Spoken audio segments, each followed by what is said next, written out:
Oh, Yahoo! Isa na naman po nga refrigerator ang gagawin natin, guys, no? Ito po ay nasaksak ng kutsilyo, guys. Yan, nabutas.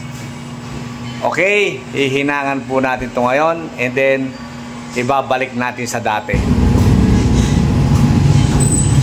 Oh. Okay, guys, Yahoo! Meron na naman po akong gagawin dito ngayon, guys. Isang refrigerator, no? Ito po yung kanyang evaporator, no? Ayan. Ito po ay nabutas po, natusok ng kutsilyo na may-ari. Sa may bandang ilalim, ito po siya. Ayan, no? Nasaksak ng kutsilyo, ayan. Sa ilalim po ito, guys. Ayan, ganyan po ang forma niyan. Kaya lang, ayan, ganyan po ang forma niyan, ito. So dito na naglilinis sila na nga, tinatanggal nila yung yelo. Natusok nila sa ilalim. Ito po.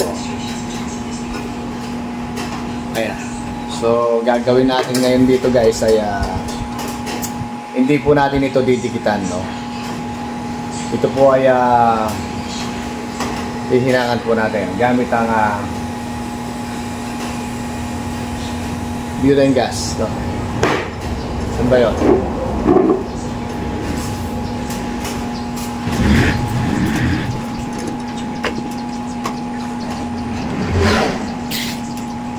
Yan. Oh. Ito po ang gagamitin natin, guys, no?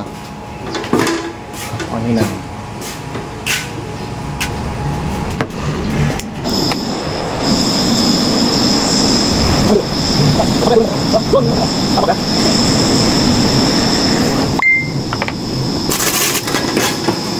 Lilinisin muna po natin, no? Gamit ang steel brush, ayan. Yan.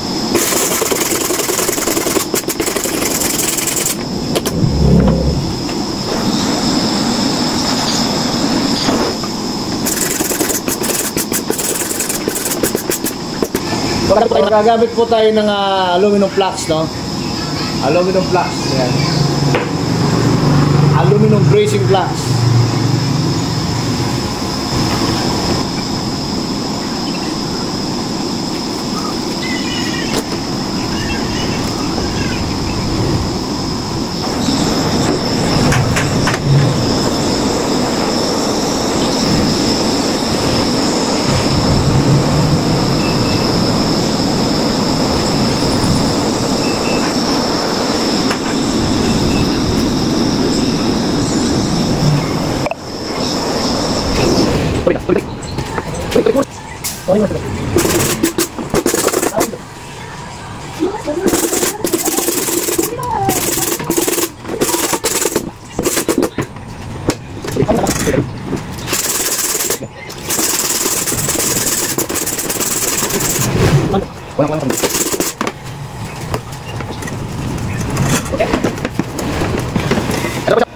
Ito na po siya, oh. Ayan, oh. Saan? Kita nyo, guys, ang ganda ng pagkakainan, oh. Ayan, oh. Ayan, ganyan lang po kasimple, no? Okay. Buo na. Wala na po yung butas niya, guys, no? Iti-test leak naman po natin ngayon. Titingnan natin kung natakpan na po natin yung butas niya. Okay? Ngayon naman po, pagkatapos natin pong hinangan niya ang kanyang butas, ayan, nahinangan na po siya, ayan. Okay? Isasarado po na muna po natin itong kanyang dulo ng kanyang tubo. At saka po tayo maglalagay dito ng access valve. Para na sa ganun ay iti-test leak po natin, titingnan natin kung mayroon pang butas. Sisiguraduhin lang po natin na wala na sa butas bago natin i-assemble ulit, no? Okay, make sure na bago tayo maghinang ay meron po tayong liha. Lilihain po natin itong mga tubo bago po natin hinangan, no? Okay. So yun. Meron po akong access valve dito. Ayan, maliit na lang po yung access valve natin. So, pwede na po ito. Gagamitin lang po natin ito pang test leak, guys. So.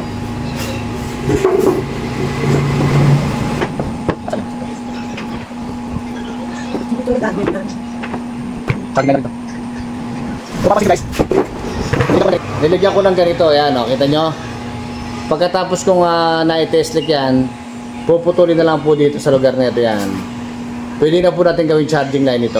Okay? Para hindi po sayang yung ating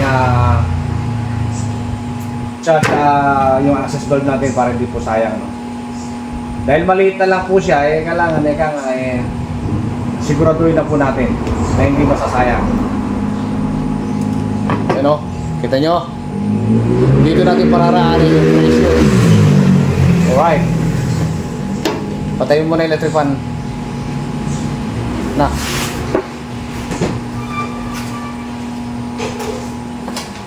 So, maghihinang na po tayo. Silverad. Pwede na.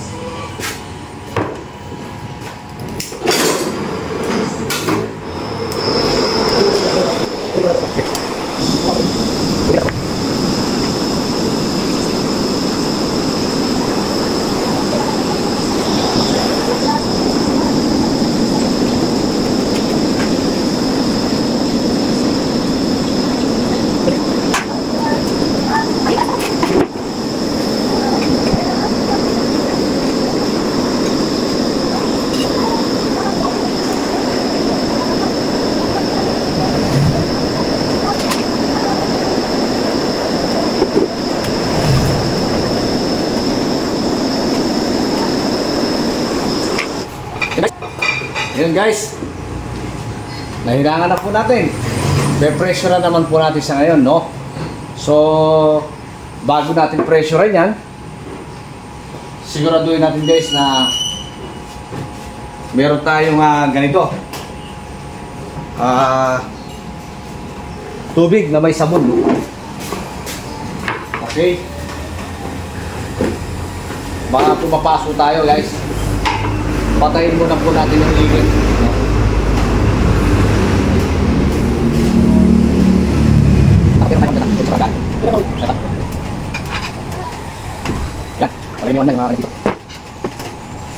So, safe na siya ngayon, safe na. Hindi na tayo mapapasok ngayon dahil meron na po siyang nalagyan na po natin siya ng tubig, no? Napalamig na natin siya. So ngayon, malaya na tayong mag-test leak ngayon. Titingnan natin ngayon kung merong bang singaw pa yung ating pagkakahinang, ano?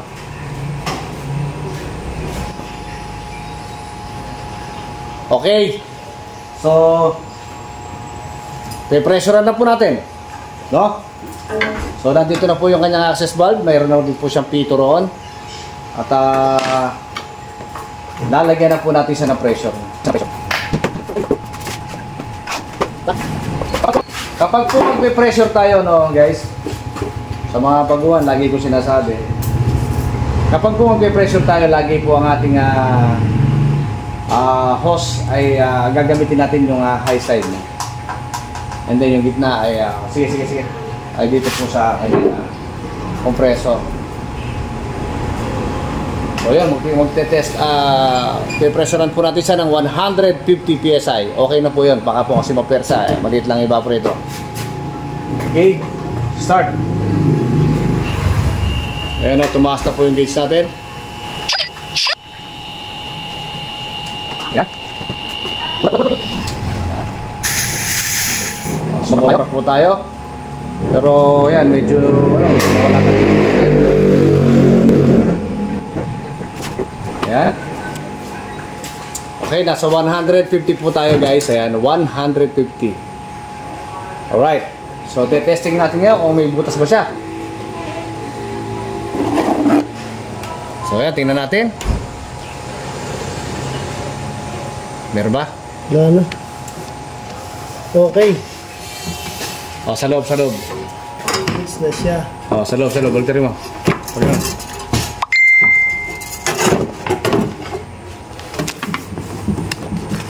Doon.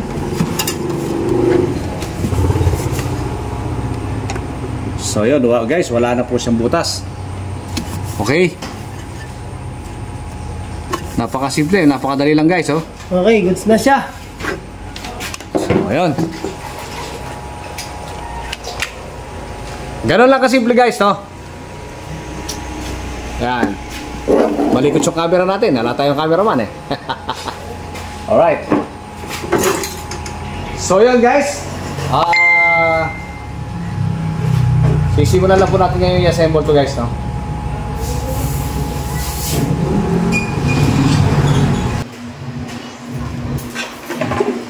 Ayun.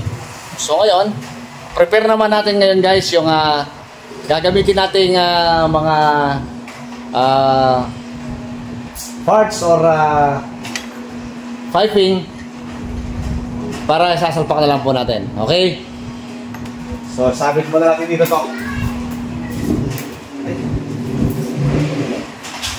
So yun guys, pump mix. Yan o. Nagre-ready na siya. Nag-prepare na po siya ng tubo para sa filter na ikakabit natin. Yung gagamitin natin filter ay trade type na po. Okay, so yun, gamit yung kanyang automatic flaring block, flaring tools. Nag-flare po siya. Ayan.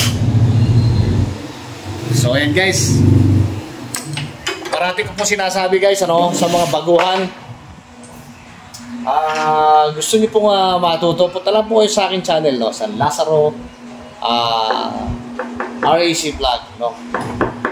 Sa mga veterano na, good luck po sa inyo. Sa mga baguhan lang po, ayan, pwede po silang manood sa mga ginagawa po na.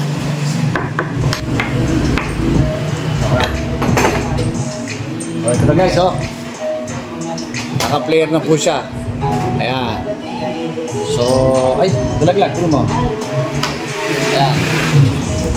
Lalagyan po natin siya ng flare na ito. So, ito siya. Ito po. Ito na po yung filter natin guys. Bago, ayan. Okay. So, dito po ganito yan. So, ayan. Dudugtong na lang po natin guys. No? Okay. Dudugtong na lang natin. Okay, alright. Habakan niyo po guys. So yun guys, i-assemble lang po namin, no? Tataas namin sa lamesa para hindi masyado mahirap magtuwa.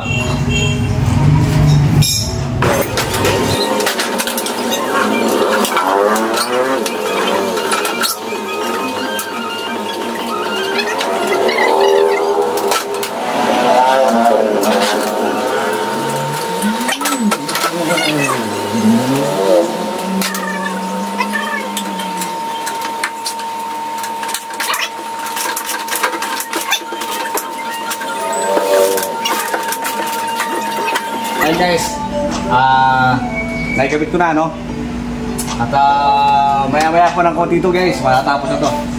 So ayan, nasa i-frame na, i-frame. Ayun. So ikakabit na po natin itong kanyang frame, no?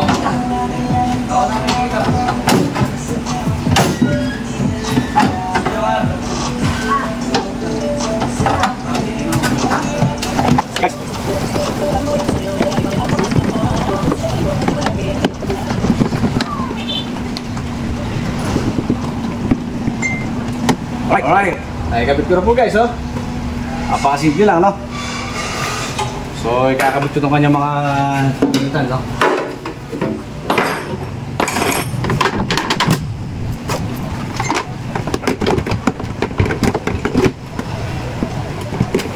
So, ayan, kung makikita nyo guys, yung kanyang pagkakahinang ito, oh. Halata, pero pipinturahan po natin para hindi masyadong mapangit tingnan, no? Ayan. Okay, dito na tayo sa likod ngayon guys, oh. I-recharging na po natin sa ngayon. Ayan. Napakadumi. Linisin natin mamaya yan guys.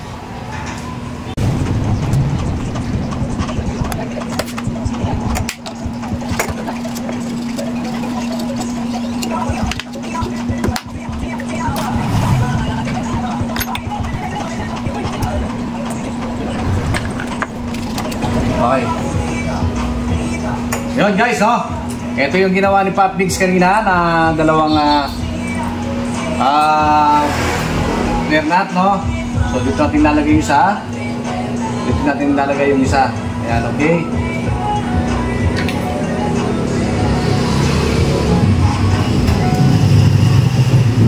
Tapos yung ginamit natin kaninang access valve. Oops. Ilalagay natin dito.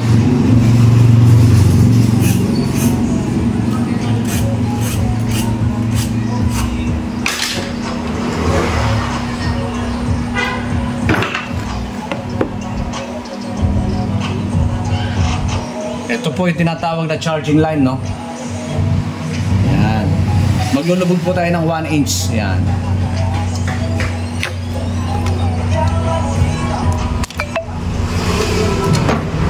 Okay. Ganun lang kasimple, guys. Guys, mabilis lang to. Napakasimple gumawa ng refrigerator, guys, no?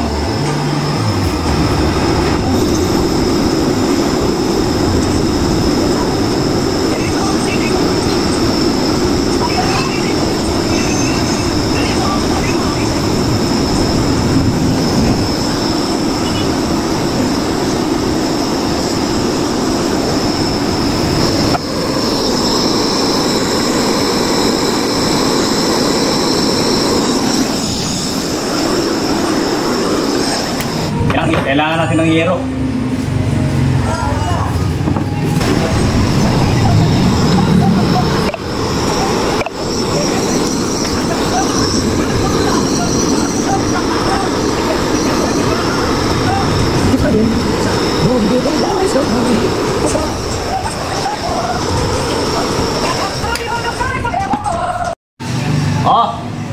Lagay na natin ngayon yung dahil nahinangan na po natin, guys, no? Nahinangan ko na po. Isa na lang hindi natin nahinangan, no? Itong nagpunta sa evaporator, ito yung tinatawag na sanction line, no? So dahil nahinangan na natin to kasi kaya tinatanggal natin yung kanyang pito. Meron po kasi siyang o-ring dito. Pagka naghihinang tayo na nakakabit yan, susunog. So kakabit na natin, no? Dahil tinanggal natin kanina yan, kakabit na natin. O yan, guys, no? Kakabit na. Okay. So, anong gagawin natin? Magpa-plasing muna tayo ngayon, no? Plasing. Okay. Hey. Yan, no? Ito po yung pagpipito. Okay. Papaano natin ngayon yung pwesto, no? Okay. So, yun, no? Ay, kabit ko na yung filter, guys. Pa-plasing muna natin yung condenser niya, no? Okay.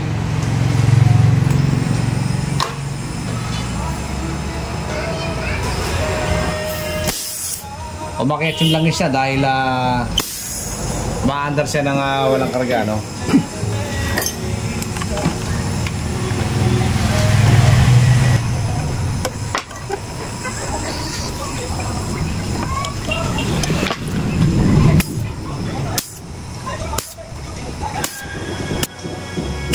Ito po yung tinatawag na self-flushing, ano? Self, pero ginagawa lang po natin yan, depende po sa compressor, no? Depende rin po sa refrigerator. Sa mga inverter, bawal. Okay, sunod naman natin i-flushing ngayon ng evaporator. Maglagay muna tayo ngayon ng flow. Lagyan natin ito.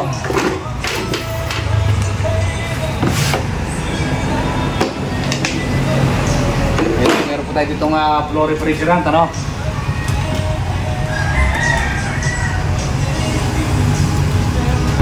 Ilalagay po natin ito, guys, sa kanyang kapilyarin. Okay. Bakit po natin nilalagyan ng ng flow refrigerant? Okay. Kaya po natin nilalagyan ng flow refrigerant yan. Kung meron man po siya na konting dumi doon sa kanyang kapilyari ay tutunawin niya yun, no? Tutunawin niya yun para mawala po yung kanyang bara. sa kanyang capillary tube. No? Tubo yun, tubo na maliit. So yun, madaling magdumi. Okay. So yung evaporator naman, sasaksak naman natin ngayon yung evaporator. Sasaksak natin ulit para kanina dito tayo nag-flushing sa kanyang condenser. Ngayon, kinabit natin tong kanyang evaporator. Capillary, papuntang evaporator. Dito naman natin sa ngayon tutukupin. Ito naman siya ngayon. So yan guys, ganyan lang kasimple ang mag-troubleshoot at gumawa ng isang refrigerator. Oh, marami. Masyado marami ng langis, no?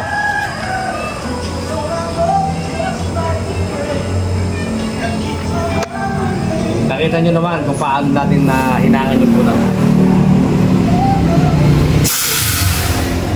So, marami po siyang langis guys. Ayan, no?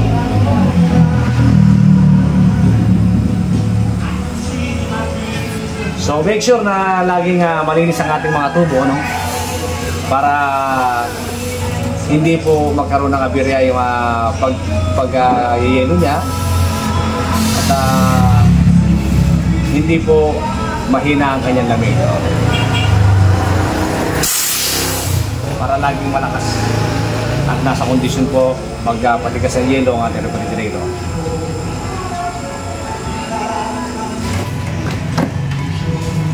So yun guys, nalinis na po natin yung ating evaporator. So, ihinangan na natin. Sasarado na po natin yung suction line, no? Para makapag-recharging na po tayo.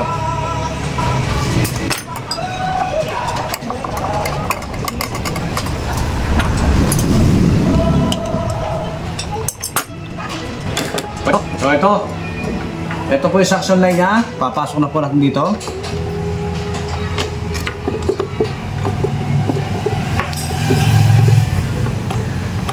Ayan. Okay, so make sure guys, no? Meron tayong maliit na yero, kapraso, ayan. Pantatabing natin dito para makaiwas po tayo sa sunog. Maiwasan po natin magkaroon ng sunog yung ating mga tatamaan ng ating apoy, no? Habang tayo po ay naghihinang.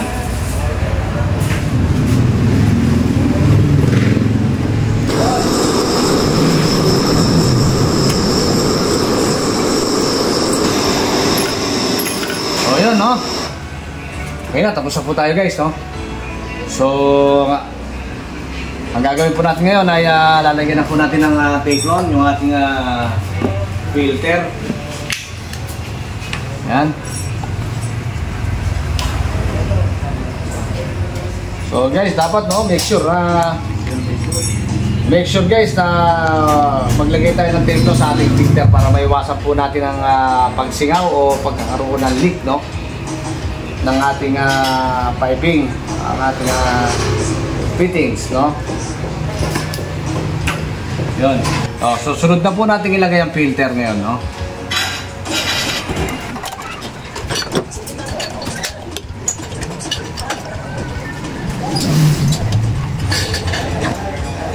Okay. Make sure na mahigpit po yung ating filter, no, para maiwasan po natin ang pagkaroon ng leak. Okay. So sunod natin kukunin ngayon ang ating ito po guys ay gagamitin natin dito ay self vacuum, no, para makita ninyo. At kung wala kayong vacuum pump, improvised vacuum pump o vacuum pump, ay pwede naman po ninyong gayahin itong ginagawa ko. Yan. Dahil refrigerator po ang ating ginagawa. Dito po tayo sa low side, no? Yung hose po natin, yung isang hose papuntang charging line, okay?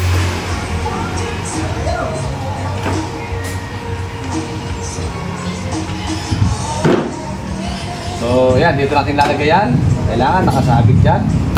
Yung ating, kung mapapansin nyo guys, yung aking hose ay ang ginagamit ko is the same color, no?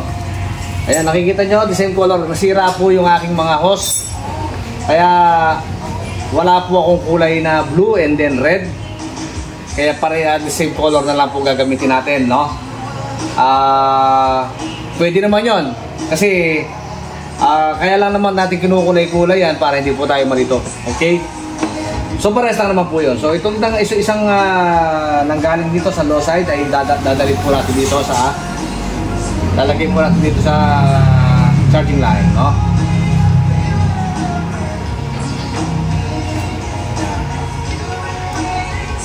Yan.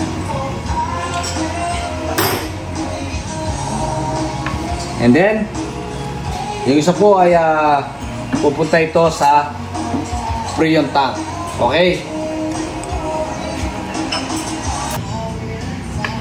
Yan, ito po nga yellow hose. Yung nasa gitna, dito na tinalagay sa Freon tank.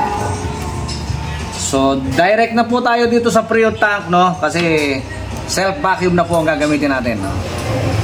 Ang gagawin natin, magsi-self-vacuum na po tayo. Okay? So, ngayon, dahil ano yan, parehong nakasarap po yung ating gauge manifold, no? Nakasarado po itong low side, no? So dapat guys, make sure meron kayong sabon sa tabi nyo, ha. Ayan. Magpapabula po tayo. Hindi naman po ito ito karami. Kaya lang naman po ito karami ito kasi ginamit namin itong kahit konti lang. So dapat lagi po tayo merong katabing sabon, no? Na pan-test natin. Okay? Okay. Ito po yung natirang flow natin kanina, no? Okay, ipa-plug ko na po ngayon. Ipapahigop muna natin dito yan, yung natitirang flow na yan, no? Para meron mga dumi, meron mga konting moisture itong ating capillary tube, ay tutunawin itong ating flow refrigerant, no? So, i-plug na natin, no? Yan. Okay. Yun. Ayun guys, so tingnan nyo yung gauge natin. Yan, bumaba-vacuum na po siya guys. Ma-under na po itong ating compressor. Yan yung tinatawag na self-vacuum, no? Alright. So dahil ma-under na yung compressor natin, papahigop na po natin dito itong ating natitirang flow refrigerant, no?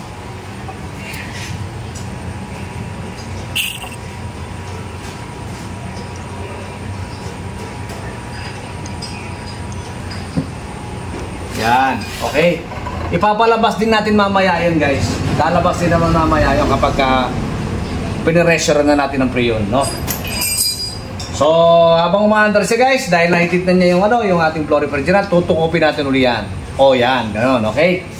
So ilalagay na natin yung ating sabon dito sa ating kaliwang kamay. Okay?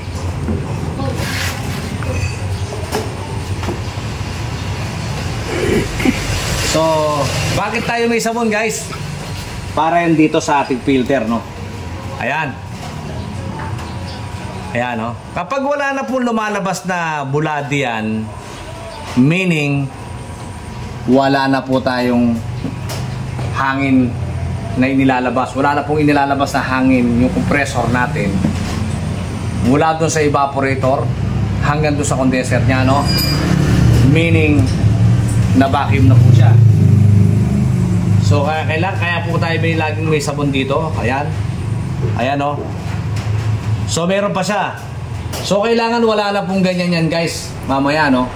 So maghihintay po tayo ng mga ilang minuto para ma-vacuum natin ng gusto yung kanyang mga piping, no? Gamit ang kanyang sariling compressor. Alright, no? So yun guys, ito po ang tinatawag na self-vacuum. Okay. Anong problema ng ref na to? Butas ang evaporator. Hininangan po natin. Kaya how to find the leak evaporator. Okay.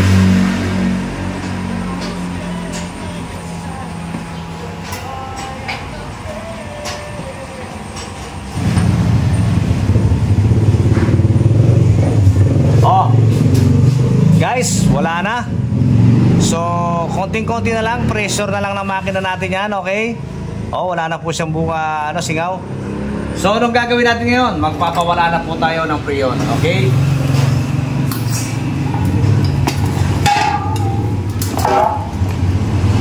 Ayan guys, yung ating Freon, ayan. So, dapat nakatuwad dyan, o kaya naman ay nakahiga na ganyan. Kung puno naman yung ating preon tank, pwede nakaganyan. Para yung kanyang liquid refrigerant pumapasok sa loob. Mas better kung may liquid refrigerant pong pumapasok sa ating piping, no? Mas magandang lumamig, okay? O ito, magpapawala na tayo, no? Ayan, umaandar yung compressor. Nakabukas na yung ating preon tank. Sunod naman nating bubuksan dahil wala na po siya. Na-vacuum na po natin, ang kumpleto na. Nakatukop pa rin yung kamay ko dito sa capillary tube. Bubuksan na po natin ngayon ito, guys, no? Yung ating gauge manifold. Okay. Ayan.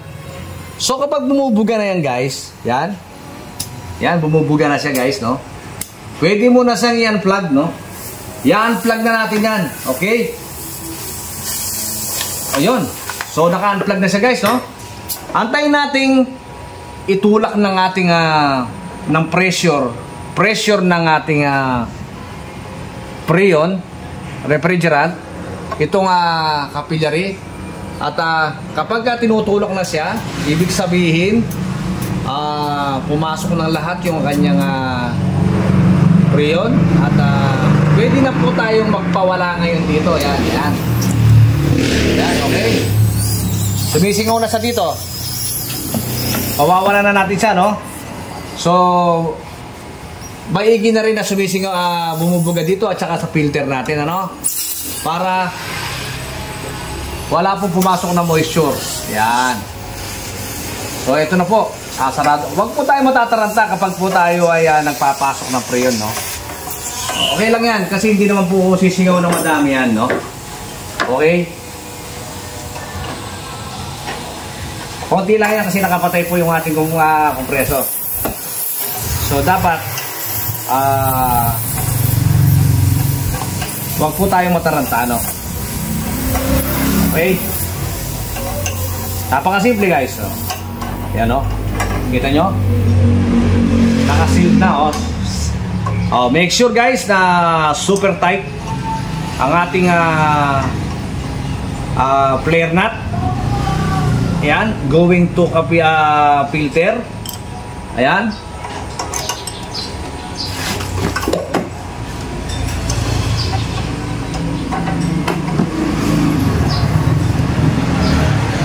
Ayan. Okay. So, yun. At okay na po yung ating fittings.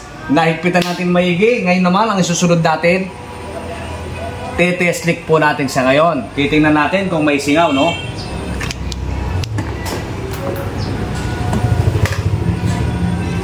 Yan. Dito, buksan mo yung ano. Ayan. So clear, wala po tayong singaw.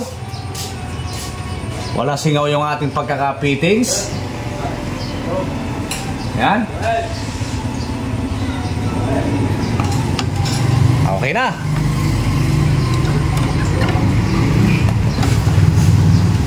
Takas na ba dyan? Okay. So kapag po tayo ay nagre-recharging na, nagkakarga na, habang tayo po ay naghihigpit ng mga tornilyo or fittings, flare nut, isasarado po natin yung ating gauge, no? Or preon tank. So kanina sinara ni Papigs yung preon tank, kaya hindi ko na siya sinara dito para hindi po tayo mag-overcharge, no? Ganun lang kasimple.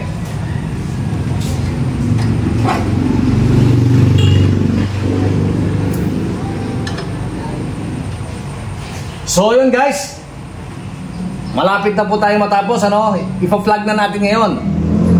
Nandito po tayo, nag-stop po tayo dito sa 70 PSI, no? Ayan, mababa po ang karga natin.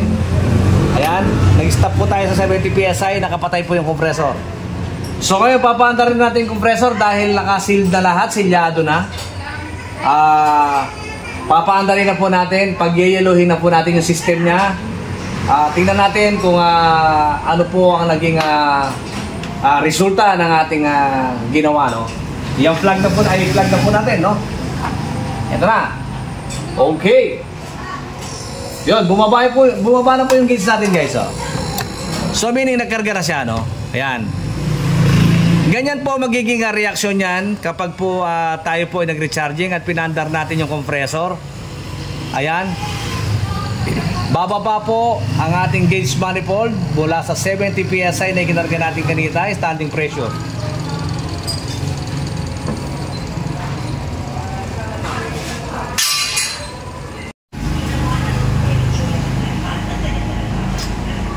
Okay.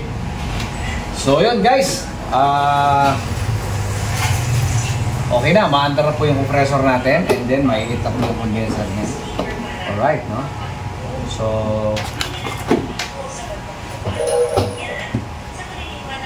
okay, tingnan natin ngayon kung nag-yelo na, no?